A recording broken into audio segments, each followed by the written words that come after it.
मधुबन के बाबा, मधुबन के बाबा मुरली वाले, आपका क्या कहना, आपका क्या कहना। शांति। आज 23 दिसंबर 2022 के साकार मधुर महावाक्य हैं। आज मीठे मीठे बाप दादा बोले, मीठे बच्चे, याद में बैठते समय आंखें खोलकर बैठो, क्योंकि तुम्हें खाते पीते चलते फिरते बाप की याद में रहना है। बाबा कहते, मीठे बच्चे, याद में बैठते समय आंखें खोलकर बैठो, क्योंकि तुम्हें खाते पीते चलते फिरते बाप की याद में रहना है। बाबा ने आज प्रश्न पूछा कि भगवान को ढूंढने के लिए मनुष्य दर दर धक्के क्यों खाते हैं, कारण? और उत्तर में बाबा कहते, क्योंकि मनुष्य ने भगवान को सर्वव्यापी कह बहुत धक्के खिलाए हैं। मनुष्य ने भगवान को सर्वव्यापी कहकर बहुत धक्के खिलाए हैं। और सर्वव्यापी है तो कहां से मिलेगा? फिर कह देते हैं कि परमात्मा तो नाम रूप से न्यारा है। जब नाम रूप से ही न्यारा है तो मिलेगा फिर कैसे, और ढूंढेंगे किसको? इसलिए दर दर धक्के खाते रहते हैं।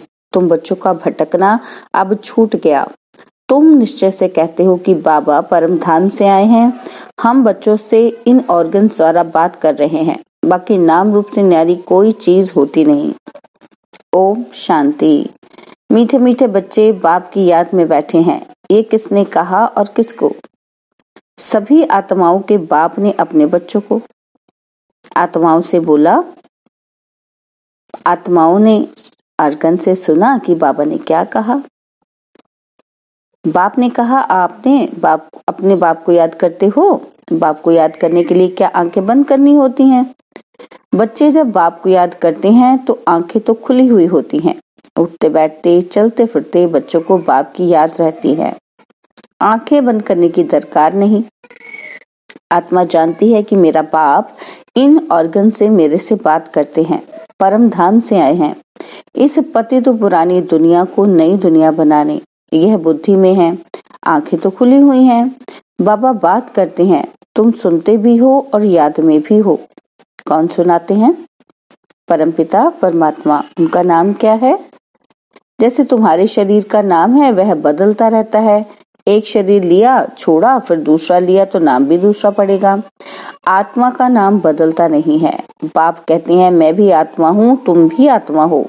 मैं परम धाम में रहने वाला परम आत्मा हूँ, इसलिए सुप्रीम आत्मा कहते हैं। सुप्रीम ऊंचे ते ऊंच को कहा जाता है। ऊंच आत्माएं भी हैं तो नीच आत्माएं भी हैं। कोई पुण्य आत्मा, कोई पाप आत्मा। बाप कहते हैं, मुझ आत्मा का नाम सदैव एक ही शिव है। नाम तो जरूर चाहिए ना जानने के कारण कह देते हैं नाम रूप से न्यारा है, परंतु नाम रूप से न्यारी कोई चीज हो न सके। जैसे आकाश है, कोई चीज तो नहीं है ना, पोलार ही पोलार है। उनका भी नाम तो है ना आकाश, बहुत सूक्ष्म तत्व है। अच्छा, उनसे भी ऊपर देवता रहते हैं, वह भी पोलार है। आकाश में बैठे हैं, फिर उनसे भी ऊपर और आकाश, उसमें भी आत्माओं के बैठने की जगह है, वह भी है आकाश, जिसको ब्रह्म तत्व कहते हैं। यह तीन तत्व हैं, स्थूल, सूक्ष्म, मूल। आत्माएं तो जरूर पोलार में रहेंगी ना, तो तीन आकाश हो गए। इस आकाश में खेल होता है तो जरूर रोशनी चाहिए। मूल वतन में खेल नहीं होता, उसको ब्रह्म तत्व कहते हैं। वहां आत्माएं निवास करती हैं। वह है ऊंचते ऊंच तीन लोक, अर्थात तीन मंजिल है दुनिया की। ऐसे नहीं सागर के नीचे कोई लोक है, पानी के नीचे फिर भी धरती है जिस पर पानी ठहरता है। तो यह है तीन लोक, साइलेंस, मूवी और टॉकी। यह शिव बाबा बैठ समझाते हैं। क्या शिव बाबा को आंखें बंद करके याद करना चाहिए? नहीं। दूसरे लोग आंखें बंद क्यों करते हैं? क्योंकि आंखें धोखा देती हैं। मनुष्य खुद कहते हैं परमात्मा नाम रूप से न्यारा है, और फिर कहते हैं पत्थर भीतर सब में है। 24 अवतार हैं, कच्छमच्छ अवतार है। वास्तव में है सब झूठ ही झूठ। ईश्वर को सर्वव्यापी कह कितना रोला कर दिया है। भक्ति मार्ग है ही धक्का खाने का मार्ग। मुझे भी पूरे धक्के खिलाते हैं। अब भक्त भगवान को याद करते हैं कि हमको भक्ति से, धक्कों से बचाओ। जब यहाँ आकर मिलते हैं तो कहते हैं, बाबा हमने आपको बहुत ढूंढा, बहुत धक्के खाए, परंतु आप मिले नहीं। अरे कब से धक्के खाए बाबा, ये पता नहीं। अब बाप समझाते हैं, ज्ञान से ही सद्गति होती है। मनुष्य कुंभ के मेले पर धक्के खाने जाते हैं। जहाँ भी पानी होगा वहां जाकर स्नान करेंगे। कुंभ अर्थात संगम असल है आत्मा और परमात्मा का मेला, परंतु भक्ति में फिर वह सागर और पानी का मेला बना दिया है। देश देशांतर मेला लगता है, वह है पानी में स्नान करने का मेला। कई इन बातों को मानते हैं, कई नहीं भी मानते हैं। कई तो न भक्ति को न ज्ञान को मानते हैं। बस मनुष्य पैदा होता है फिर मरता है, नेचर ही है। अनेक मतें हैं। एक ही घर में स्त्री की मत और पुरुष की मत और हो जाती है। एक पवित्रता को मानेंगे, दूसरा नहीं मानेंगे। अभी तुमको श्रीमत मिल रही है, गाया भी हुआ है, श्रीमत भगवानुवाच। उनकी मत से ही मनुष्य से देवता बन जाते हैं। देवता धर्म अभी है नहीं, निशानियां चित्र हैं जिससे सिद्ध है कि आदि सनातन देवी देवता धर्म था। वह राज्य करके गए हैं। पुराने से पुरानी चीज है देवी देवताओं की। लॉर्ड कृष्णा कहते हैं तो वो कहेंगे लॉर्ड गॉड श्री नारायण। तुम जानते हो लक्ष्मी नारायण का राज्य था, जिसको बैकुंठ कहा जाता है। श्री कृष्ण बैकुंठ का मालिक था, सत्युग का प्रिंस था। फिर वही कृष्ण द्वापर में कैसे गया? उसी नाम रूप से तो आ न सके। वो जो चैतन्य था, उनके जड़ चित्र यहाँ हैं, परंतु वह आत्मा कहाँ गई ये कोई नहीं जानते। बाप बतलाते हैं कि आत्मा 84 जन्म लेते अभी यहाँ पाठ बजा रही है। भिन्न नाम रूप देश काल का पाठ बजाती आई है। आत्मा ही कहती है कि हम एक शरीर छोड़ दूसरा लेते हैं। नाम रूप देश काल मित्र संबंधी सब अलग अलग हैं, दूसरे जन्म में बदल जाएंगे। तुम जानते हो अभी हम पढ़ रहे हैं, फिर हम सो देवी देवता बनेंगे। सूर्यवंशी में 8 जन्म लेंगे, एक शरीर छोड़ दूसरा लेंगे। वह गर्भ जेल नहीं, गर्भ महल होगा। यहाँ गर्भ जेल में बहुत सजा भोगते हैं, दुख होता है। तब कहते हैं बस अभी बाहर निकालो। हम फिर पाप नहीं करेंगे, परंतु बाहर माया का राज्य होने के कारण फिर से पाप करने लग पड़ते हैं। वहां गर्भ महल में आराम से रहते हैं। तो बाप कहते हैं सब वेद शास्त्र आदि का सार मैं तुमको ही समझाता हूँ। अच्छा बाबा, कुंभ के मेले पर समझाते हैं। बहुत स्नान करने जाएंगे, बहुत भीड़ होगी। इलाहाबाद में त्रिवेणी पर मेला लगता है। अभी वह कोई संगम तो है नहीं। संगम होना चाहिए सागर और नदियों का। यह तो नदियों और सागर का संगम है। 2 नदियां मिलती हैं, वह फिर कह देते तीसरी नदी गुप्त है। अब गुप्त नदी कोई होती नहीं, हैं ही 2 नदियां। देखने में भी 2 आती हैं, एक का पानी सफेद, एक का मैला दिखाई देता है। और तो कोई है नहीं। गंगा यमुना है, 3 नहीं है, यह भी झूठ हुआ ना। संगम भी नहीं। कलकत्ते में सागर और ब्रह्मपुत्रा मिलती है, नाव में बैठकर उस पार जाते हैं, वहां मेला लगता है। कितनी मेहनत करते हैं। अमरनाथ पर तीर्थ यात्रा करने जाते हैं, वहां भी शिवलिंग की मूर्ति है।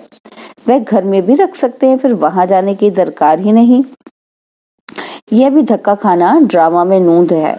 त्रिवेणी में जाते हैं, समझते हैं वह पतित पावनी है। कोई कोई को यह भी मालूम नहीं कि नदियां कहाँ से आती हैं।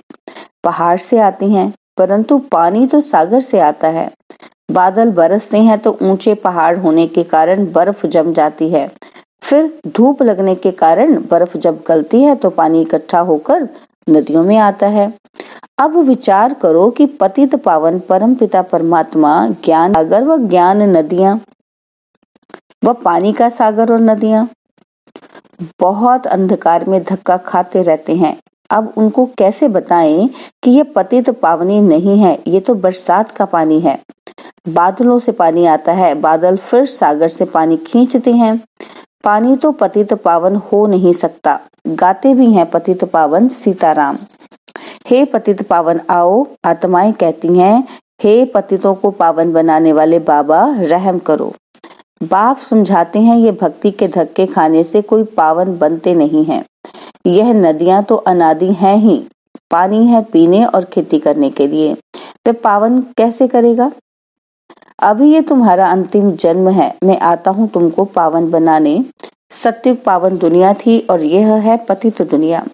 जो पावन थे वही 84 जन्म ले पतित बने हैं, इसलिए फिर पावन बनने के लिए बाप को बुलाते हैं। आधा कल्प से उतरती कला होती आई है। भारत सत्युग में बहुत सुखी था, पावन था, अब दुखी है क्योंकि पतित है, इसलिए पुकारते हैं ओ गॉड फादर, और फिर कह देते उनका नाम रूप है नहीं। तब पुकारते किसको हैं ये भी समझते नहीं। जैसे कहते हैं आत्मा स्टार मिसल है, चमकता है अजब सितारा। आत्मा बिल्कुल छोटी बिंदी मिसल है, टीका भी यहाँ लगाते हैं और कहते हैं भ्रिकुटी के बीच चमकता है अजब सितारा। तो इतनी छोटी सी बिंदी आत्मा में 84 जन्मों का अविनाशी पाठ नूंदा हुआ है, वह कभी मिट नहीं सकता। ये सारा नाटक इमॉर्टल है, चक्र फिरता रहता है। ऐसे नहीं सृष्टि एक जगह खड़ी है। आदि सनातन देवी देवता धर्म जो पहले था अब नहीं है। जरूर जब ना हो तब तो मैं आऊं। मैं आकर फिर से देवी देवता धर्म की स्थापना करता हूँ तो चक्र फिरता है। हिस्ट्री ज्योग्राफी फिर रिपीट होती है। सतयुग में सूर्यवंशी राज्य था, त्रेता में चंद्रवंशी। अब फिर तुमको 84 जन्मों का पता पड़ा है ना कि कैसे हम चढ़ती कला में आते हैं। बाप सभी बच्चों को पतित से पावन बनाने का रास्ता बताते हैं। ऐसे नहीं कहते कि आंखें बंद कर मुझे याद करो, खाते पीते चलते मुझे याद करना है। आंखें बंद कर खाना खाएंगे क्या? मक्खी अंदर चली जाएगी। तुम बच्चों की आत्मा जानती है कि बाबा हमको पढ़ा रहे हैं। वह कहते हैं कि बच्चे मुझे याद करो तो तुम पावन बनेंगे। जितना समय यात्रा में रहते हैं तो मनुष्य पवित्र रहते हैं, लौट कर आते हैं तो घर में फिर पतित बन जाते हैं। तुम्हारी है रूहानी यात्रा जो बाप कराते हैं। बाप कहते हैं तुमको अमरलोक में चलना है तो मुझे याद करो। आत्मा पवित्र होने से ही तुम उड़ सकेंगे, अंतमति सुगति होगी। बाप की श्रीमत से ही सदगति मिलती है। श्रीमत कहती है कि हे आत्माएं मामेकम याद करो तो खाद निकल जाए और तुम मुक्ति धाम में चले जाएंगे, फिर जीवन मुक्ति में आएंगे। इस चक्र को समझने से तुम चक्रवर्ती राजा बनेंगे। सतयुग त्रेता में तुम पावन थे, फिर बाप तो पूछेंगे ना कि तुमको पतित किसने बनाया।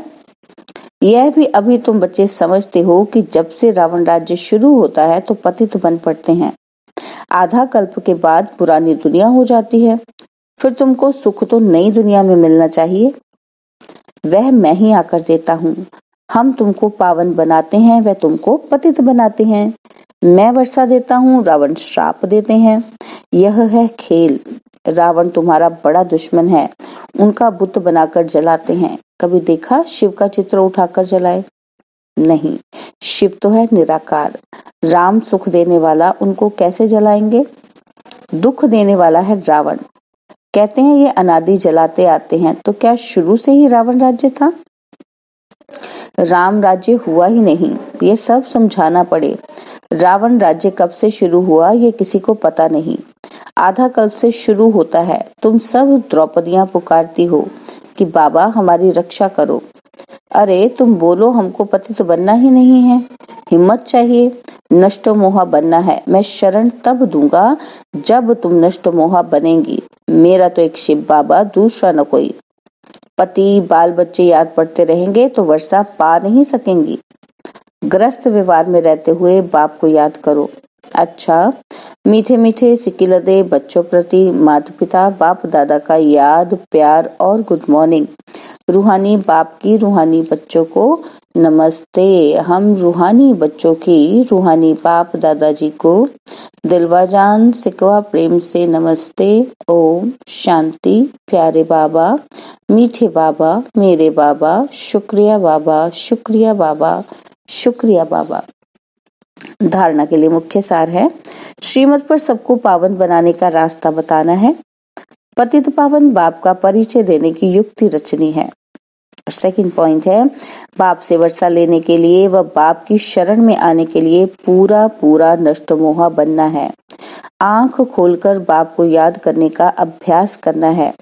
बाबा ने वरदान दिया, सर्व शक्तियों को समय पर ऑर्डर प्रमाण कार्य में लगाने वाले मास्टर सर्वशक्तिमान भव। सर्व शक्तियों को समय पर ऑर्डर प्रमाण कार्य में लगाने वाले मास्टर सर्वशक्तिमान भव। मास्टर का अर्थ है कि हर शक्ति जिस समय आवाहन करो वो शक्ति प्रैक्टिकल स्वरूप में अनुभव हो। जिस समय जिस शक्ति की आवश्यकता हो उस समय वो शक्ति सहयोगी बने। शक्ति को ऑर्डर किया और हाजिर। ऐसे भी नहीं ऑर्डर करो कि सहन शक्ति को और आए सामना करने की शक्ति, तो उसे मास्टर सर्वशक्तिवान नहीं कहेंगे। जैसे शरीर की शक्तियां ऑर्डर में हैं, ऐसे सूक्ष्म शक्तियां भी ऑर्डर प्रमाण कार्य करें, 1 सेकंड का भी फर्क न पड़े। स्लोगन, प्रसन्नता का आधार संतुष्टता की शक्ति है। प्रसन्नता का आधार संतुष्टता की शक्ति है। ओम शांति।